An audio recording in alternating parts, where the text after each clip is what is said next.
Là j'entends ta voix qui m'appelle, m'invitant à m'approcher avec assurance et plein de confiance. Je peux entrer dans ce lieu secret. Shalom bien-aimés dans le Seigneur, shalom dans vos maisons, shalom de partout où vous nous recevez. Quelle belle journée encore aujourd'hui que le Seigneur nous a donnée. La Bible dit, voici le jour que le Seigneur a créé. Que ce jour soit pour nous un sujet de joie. J'aimerais que cette journée vous apporte la joie de partout où vous êtes, quelle que soit la façon dont vous avez dormi, mais que ce matin, la joie de l'Éternel remplisse votre cœur. Que la joie de l'Éternel soit avec vous dans toutes vos activités et qu'elle vous accompagne de partout où vous serez. Que sa grâce soit sur vous et qu'elle se manifeste à chaque pas de votre vie. Nous sommes heureux d'être encore avec vous ce matin. Nous sommes heureux de partager avec vous la pensée de Dieu. Le premier jour, nous avions commencé à parler sur la confiance que nous devons avoir en Dieu. Cette confiance que nous devons avoir en Dieu devrait être le socle de notre vie, la base de notre vie. Alors, en ce deuxième jour, nous avons voulu continuer à partir de là où nous étions. Nous avions lu avec vous le livre d'Ésaïe, Ésaïe chapitre 40, le verset 27 et le verset 28. Ce livre nous dit, pourquoi dis-tu Jacob, pourquoi dis-tu Israël? Ma destinée est cachée devant l'Éternel. Mon droit passe inaperçu devant mon Dieu. Ne le sais-tu pas? Ne l'as-tu pas appris? C'est le Dieu d'éternité, l'Éternel, qui a créé les extrémités de la terre. Il ne se fatigue point, il ne se lasse point. On ne peut sonder son intelligence. Ce matin, nous voulons encore nous rappeler ce que le Seigneur attend de nous. Bien-aimés dans le Seigneur. Vous savez, il est vrai que nous traversons parfois des moments compliqués, des moments difficiles, des moments insupportables. Et l'homme, lorsqu'il traverse des moments insupportables, il se plaint devant Dieu. Il dit, mais j'ai prié, j'ai fait tout ce que je pouvais faire, rien ne change. Et hier, nous avions parlé de l'indignation de Dieu. Quand vous voyez ces mots, c'est une indignation de la part de Dieu. Dieu s'étonne du fait que l'homme perde si facilement confiance en lui. Dieu s'étonne du fait que l'homme puisse se lamenter si facilement. J'aimerais t'encourager, quelle que soit la situation dans laquelle tu te trouves, peu importe ton problème actuellement, quels que soient les noms qu'on a donnés, qu'on a attribués à ces problèmes, à cette situation. Je sais, peut-être quand quelqu'un est dans une situation, il se dit, mais vous ne me comprenez pas, vous ne savez pas ce que je suis en train de vivre. Frères et sœurs, nous n'avons pas besoin de savoir ce que tu es en train de vivre. Ce que nous savons, c'est ce que Dieu est capable de faire. Et nous croyons que nous pouvons lui faire confiance. Si ce matin nous venons dans vos maisons, c'est pour vous encourager. Vous encourager à faire encore confiance au Seigneur. C'est vous encourager à lui faire encore confiance dans toute votre vie. Mais pourquoi Dieu s'indigne lorsque l'homme se plaint? Dieu s'indigne parce que, en fait, il ne s'attend pas à ce que l'homme se plaigne quand il est dans la difficulté. Dieu ne s'attend pas à ce que nous nous plaignons lorsque nous sommes dans une situation qui nous dépasse. Ce que Dieu attend de nous, c'est qu'il n'est pas dit que nous ne traverserons pas des temps difficiles. Il n'est pas dit que nous n'aurons pas des situations compliquées. Mais ce que Dieu attend de nous, c'est que dans cette situation-là, dans ces conditions, la condition dans laquelle tu te trouves, la situation dans laquelle tu te trouves, tout ce qui te dépasse là, Dieu s'attend à ce que tu lui fasses confiance. Dieu s'attend à ce que tu comptes sur lui. Peu importe le temps que cela a pris, Dieu s'attend à ce que tu comptes sur lui, parce qu'il a encore une solution. Frères et sœurs, lorsque vous lisez ce texte, on se rend compte que la plainte de l'homme est fondée sur deux choses. Parce que quand Dieu dit, pourquoi dis-tu Jacob? Pourquoi dis-tu Israël? Ma destinée est cachée devant l'Éternel. Mon sort passe inaperçu, mon droit passe inaperçu devant mon Dieu. Et le verset 28 commence en disant, ne le sais-tu pas? Ne l'as-tu pas appris? En fait, Dieu s'est dit, mais si tu te lamentes, en fait, tu devrais avoir une certaine connaissance. Si tu te lamentes, tu devrais quand même avoir une certaine instruction. Deux choses sont à la base parfois de nos plaintes. Deux choses sont à la base de nos inquiétudes. Deux choses sont à la base de notre découragement et parfois notre abandon de foi, la première chose, c'est l'ignorance. Il dit, ne laissez-tu pas. Frères et sœurs, l'ignorance au sujet des dieux est une grande cause de détresse, est une très grande cause de désespoir. On peut être ignorant sur beaucoup d'autres sujets, mais ne soyons jamais ignorants de Dieu.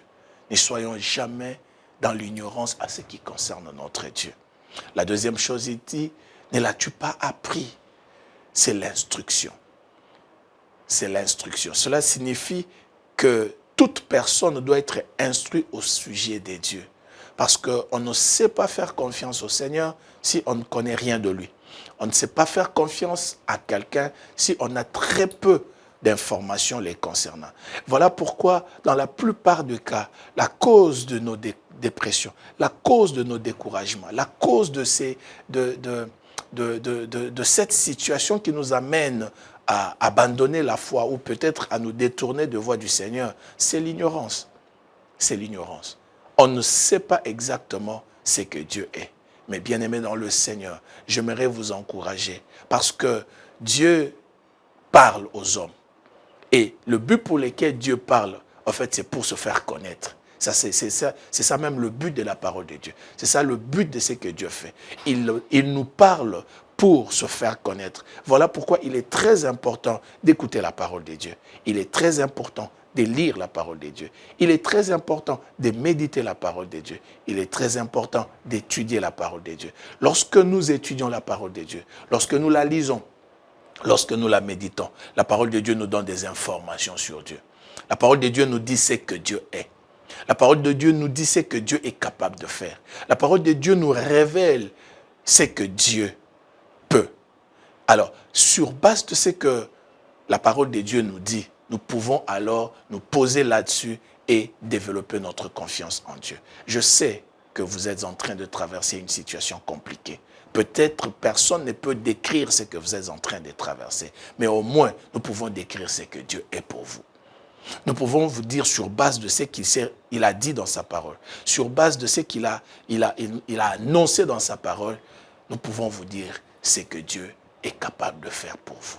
Donc, ne restons pas dans l'ignorance. Ce matin, j'aimerais dire à quelqu'un, aime la parole de Dieu. Elle vous révélera ce que Dieu est. Aime la parole de Dieu. Donne-toi entièrement à la parole de Dieu. Et quand les choses sont compliquées, jette ton regard dans la Bible.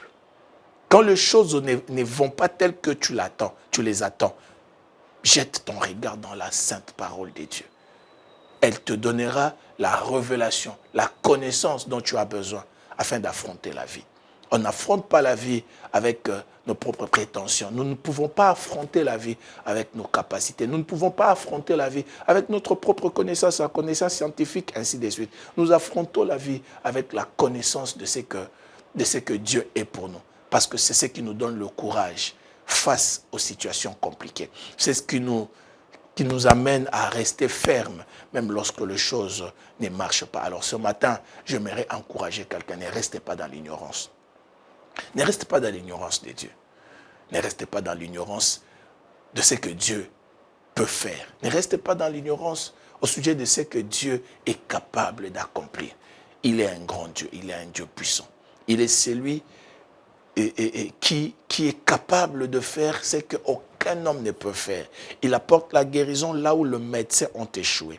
Il apporte la lumière dans l'obscurité. Il est celui qui donne la vie aux morts. Il est celui qui relève tous ceux qui sont dans la chute. Il est un grand Dieu, il est un Dieu puissant. Seulement, il faut que nous les connaissions. Il n'y a pas que l'ignorance de la parole de Dieu, mais il y a aussi ce manque de relations personnelles avec lui. Parce que plusieurs personnes parlent de Dieu, mais sans avoir une relation personnelle. L'ignorance ne consiste pas simplement à ne pas connaître ce que Dieu dit ou ce que Dieu est, mais l'ignorance, c'est aussi ne pas le connaître lui-même. Ne pas être en relation avec lui. Frères et sœurs, ce qui est plus important dans notre vie et dans la vie de tout homme sur la terre, c'est ce que j'ai l'habitude de dire, c'est notre relation avec le Seigneur. Parce que quand vous êtes en relation avec quelqu'un, la personne s'intéressera. Et vous aussi, vous serez attaché à cette personne-là. Alors, l'ignorance ne nous aide pas à faire confiance à Dieu, mais aussi le manque d'instruction. L'instruction, c'est que nous avons besoin que quelqu'un nous apprenne le ABC de l'évangile. Nous avons besoin que quelqu'un nous oriente dans les voies du Seigneur. Nous avons besoin que quelqu'un nous montre les voies et les merveilles de Dieu. Nous avons besoin que quelqu'un nous conduise dans notre foi. Alors, ces deux choses sont très importantes. Je vous encourage ce matin. Peut-être que vous n'avez jamais donné votre vie au Seigneur. Peut-être que vous ne le connaissez pas. Peut-être que vous vous donnez à l'église, à la vie de l'église, ou vous vous donnez aux bonnes œuvres, vous parlez de Dieu, mais vous n'avez jamais eu une relation personnelle avec lui. Je vais saisir cette occasion ce matin avant d'aller plus loin dans notre semaine. Dès le début, j'aimerais que vous preniez cette décision. Vous qui ne connaissez pas le Seigneur, ou vous qui n'avez pas une relation personnelle avec lui, je vous encourage ce matin à l'accepter dans votre vie, à l'inviter dans votre vie, à devenir beaucoup plus proche de lui. Et la lumière de sa révélation, la lumière de sa parole brillera dans votre cœur.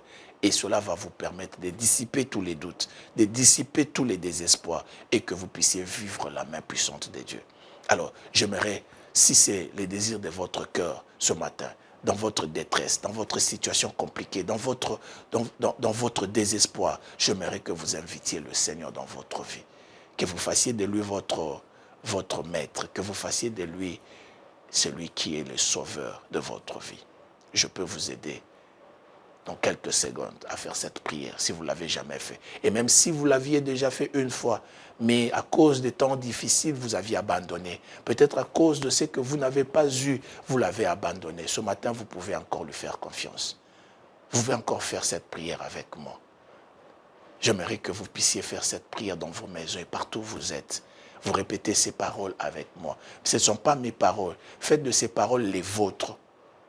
Et que cela soit une invitation expresse que vous adressez au Seigneur pour qu'il puisse entrer dans votre vie. Prions. Seigneur Jésus, répétez ces paroles avec moi. Répétez-le à haute voix, mais faites-le de tout votre cœur. Dites avec moi, Seigneur Jésus, merci pour ta parole. Merci parce que tu es mort à la croix pour moi. Tu t'es donné pour moi. Je viens aujourd'hui accepter cette œuvre que tu as accomplie pour que je sorte de ma propre vie, que je sorte de la vie du péché, que je fasse de toi le Seigneur, le maître de ma vie. Je t'invite ce matin, deviens le sauveur de ma vie. Je t'invite ce matin, deviens le Seigneur de ma vie. Je ne veux pas orienter ni conduire ma vie seul. J'aimerais que toi, tu sois mon guide et que tu sois mon protecteur également. Pardonne ma vie du péché. Pardonne mes égarements. Accepte-moi comme ton fils. Merci Seigneur. Merci de m'accepter. Et alors, quand vous faites cette prière comme vous l'avez faite, vous êtes devenu enfant de Dieu. Et vous avez renoué votre relation avec lui. Et maintenant, je vous encourage à compter encore sur lui. Et je vais encore prier pour vous. Et dans votre situation, si vous êtes malade, je prierai pour vous. Si vous avez une situation où vous avez besoin de l'intervention divine, je vais prier. De partout où vous êtes, que le Seigneur agisse. Prions. Seigneur, Dieu des grâces, je prie pour mon frère, je prie pour ma soeur. Je prie pour toute personne qui nous suit, et même celui qui nous suivra plus tard. Je prie que ta puissance agisse dans sa vie, et que tout celui ou toute seule qui est malade, Seigneur, que ta main le touche, que ta main le touche. Je prie pour la guérison dans ton corps. Je prie pour le rétablissement de ta santé. Je prie que dans cette situation, que l'Éternel intervienne et qu'il agisse au nom de Jésus. Amen. Merci. Merci pour votre temps. Merci pour votre disponibilité. C'était votre frère, le pasteur Gauthier Kachila du Centre évangélique La Rédemption. Que le Seigneur vous fasse beaucoup du bien. Shalom chez vous. Là j'entends ta voix qui m'appelle, m'invitant à m'approcher avec assurance et plein de confiance. Je peux entrer dans ce lieu secret.